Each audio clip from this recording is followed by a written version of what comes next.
Hey babe, what are you doing? I am getting Whity set up decently for its test drive. I don't know where all the body stuff like the fenders and everything else are going to be.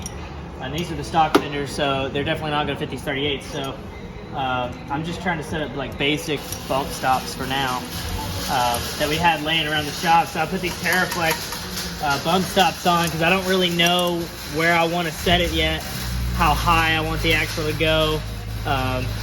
These ABS lines are just the weirdest thing possible because they're aftermarket. They're like 10 feet long, and then you have 10 feet long of the original ABS line, so I had to custom screw like that. But I'm just kind of getting the basics set up, I guess you'd say, as far as driving it down the road, and then we'll start to flex it out to see what all binds, where bump stops need to be set. But pretty much I'm on the home stretch. I've got 2 control arms to tighten down once it's on ride height, and then we're good. All the wheels and tires are balanced. Everything's in. I need to bleed the brakes one more time, but that's about it.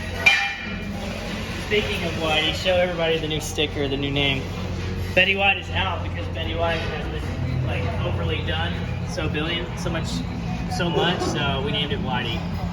So if anybody has ever watched 8 Crazy Nights with Adam Sandler, you'll know who that is. If you don't, then you need to watch that. But yeah, it's coming together. The lockers, the plug is different on the axles than the factory plug on the Rubicon. So what I'm about to do now is I'm going to cut off that harness and then wire in a new harness. That way it plugs into the new axles.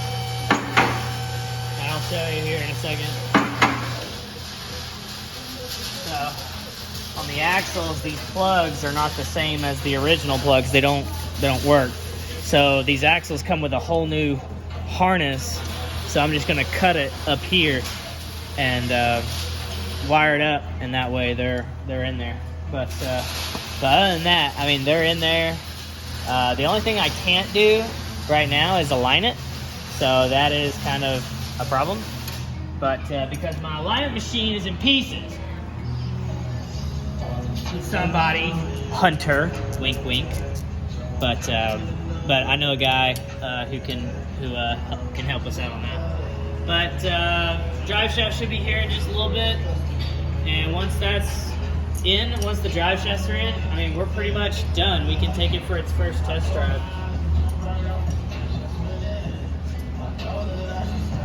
Everything went pretty smooth. Nothing really was a giant pain in the ass. The only thing that was a real pain in the butt was getting this coil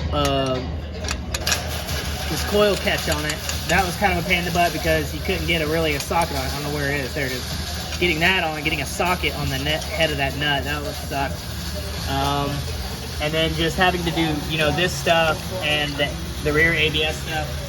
Also, I don't know, it doesn't say anything about it, but it's supposed to hook up to my parking brake cables, but the parking brake cable situation is like a whole different ball game than what a JK is, and it's a hell of a lot different. Like, my cables don't even reach over there, so I don't know how that's supposed to work.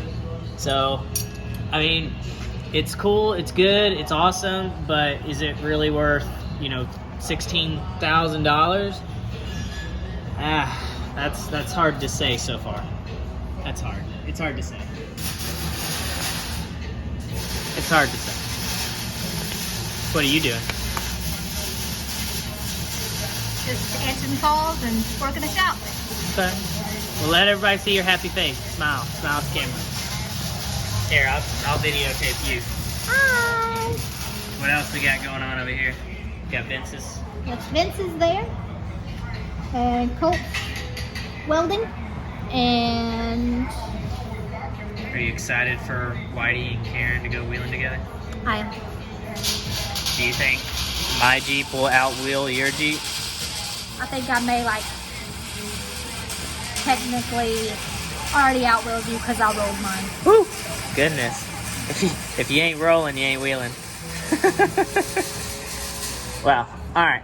I'm going to bleed the brakes, tighten up 2 control arm mounts, and then rewire some stuff and get these parking brake cables out of the way, and then drive shafts to get here, and we'll go take it on its first test drive.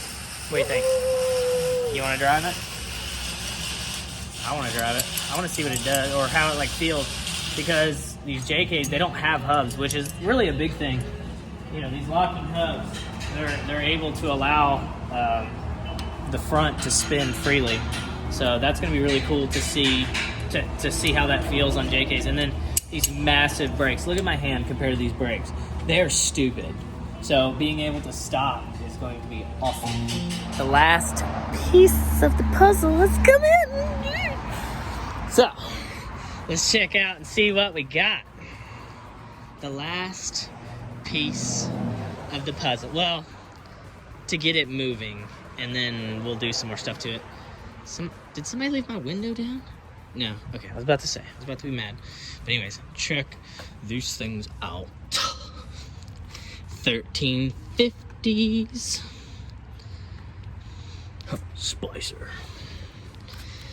I don't know which ones it's gonna use, so I got U-bolts and straps just in case, but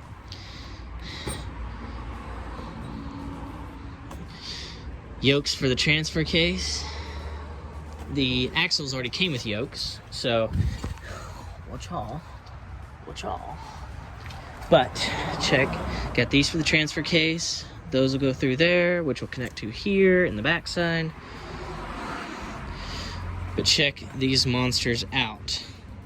So, oh God, Hudlows does such good work. Thank you so much, Hudlows. Thank you, Brian. Thank you, Dallas. Guys, if you need drive shafts, go to Hudlows, because they're awesome. Now, some of you are saying, okay, Matt, that's very big, and that's kind of small. Okay, well, the reason for that is because the exhaust and the cross member kind of get in the way of that front shaft, especially at full droop. It kind of comes down. So you have to make that smaller than your back one, because your back one doesn't have any sort of, it's not going to hit anything. The front one, you have to make it kind of smaller so it can go up and down without hitting stuff. Now, normal people would say, well, if it's made out of this, or if it's the same thickness as this, then it's smaller. It's going to be not as strong. Okay, well, that's not true, because that's 120 wall DOM. So if I break that, or if I break either one of these,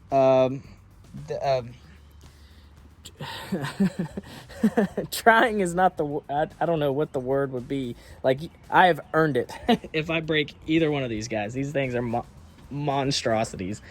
But thank you, Hudlows. Thank you so much. You guys are awesome. Guys, if you need drive shafts, make sure you hit them up. Phone number. You go right on over there. Tell them that Matt sent you. They're freaking wicked. So, let's get the drive shafts inner, and let's take her on the first test drive.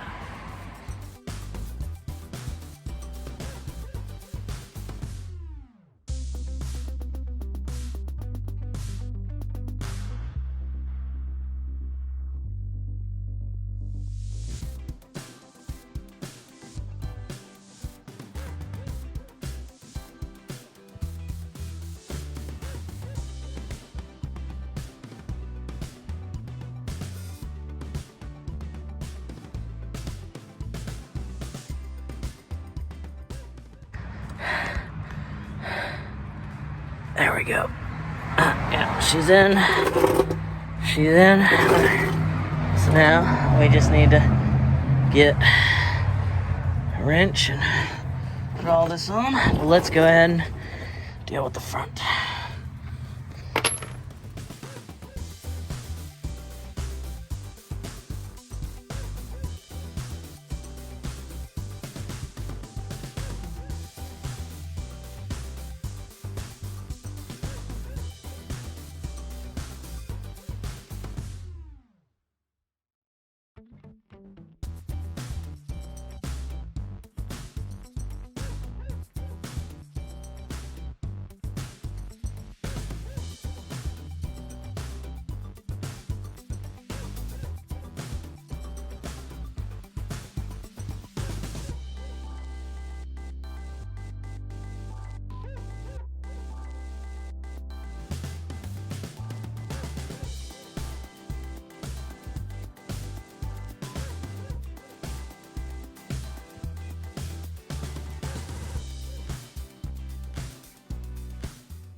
Alright, so those two are tightened down. That's tightened down. We just need to roll it back a little bit so we can get to those upper clamps.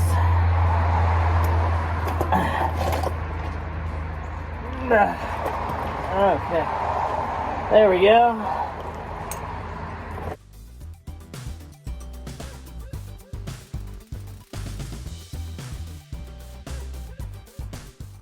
Before we take it on a test drive, I want to make sure of something. One, that the drive shafts are perfectly in line with the axles, and the axles are in the correct placement, which the rear is. And front looks great as well. Perfectly lined up. Perfectly lined up. And also, I want to make sure that the pinion angles that I set are pretty good, which that's the angle at which the axle is pointing. You want it pointing directly to the transfer case.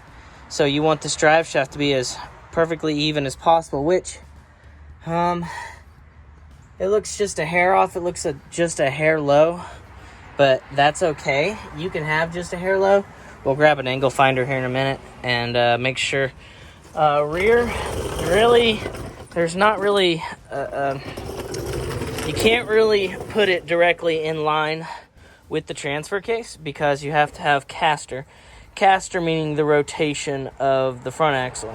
So the big thing here is this is the angle of the knuckle is set your caster. So the angle of the knuckles, or this knuckle, the angle of it is not straight up and down. It's actually tilted back just a little bit, and that's called caster, and that's what you want. You want about 6 degrees ish.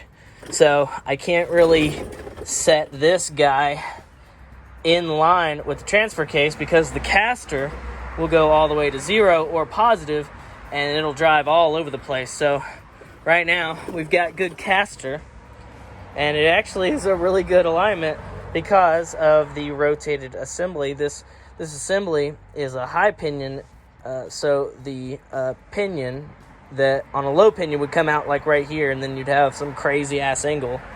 But this is a high pinion, so a high pinion, the pinion sets up here, so it's a lot better of an angle. So, but that looks great. I don't know how much caster. I think it has like -4 right now, so that's pretty good. Anywhere between -3 to -6 is happy hunky-dory, but I'm gonna double check everything. But even on that angle looks great. And of course, the worse that angle sits at, the worse that this drive shaft angle is.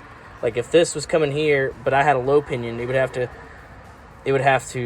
drive shaft would have to go up just like that. So it would be a crazy angle. The more crazy of the angle, the more vibrations you're gonna get. So, but everything looks great. Let's give it a shot.